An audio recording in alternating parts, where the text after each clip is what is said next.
去年に比べて長い間雪が降ってる感じですね。降ってる感じです。ずっと続いてる。去年短い時間で一気に降ったのに比べて長い間降ってるからみんな疲れてます。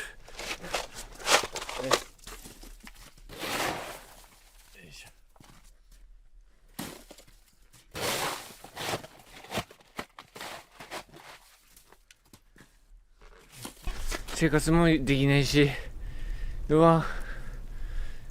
車持ってても車も進まないし、バスとか電車も全然動かないし、まさに本当に災害って言ってもおかしくないよね。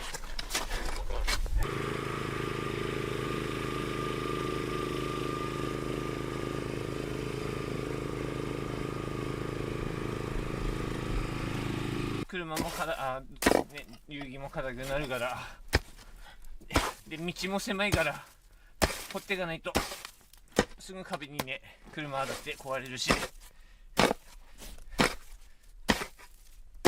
天気のあったかい今のうちにどうにかしとかないと。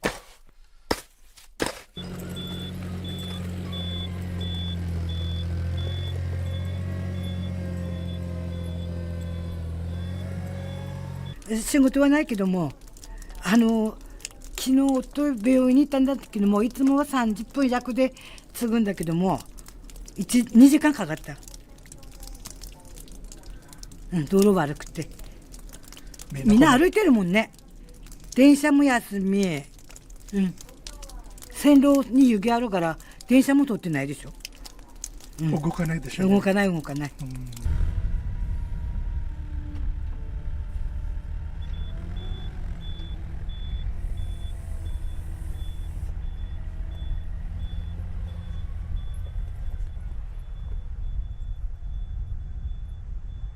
大体一番多いと思います、雪は。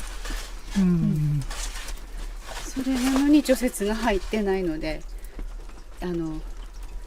今までの年よりも、みんな困ってると思います。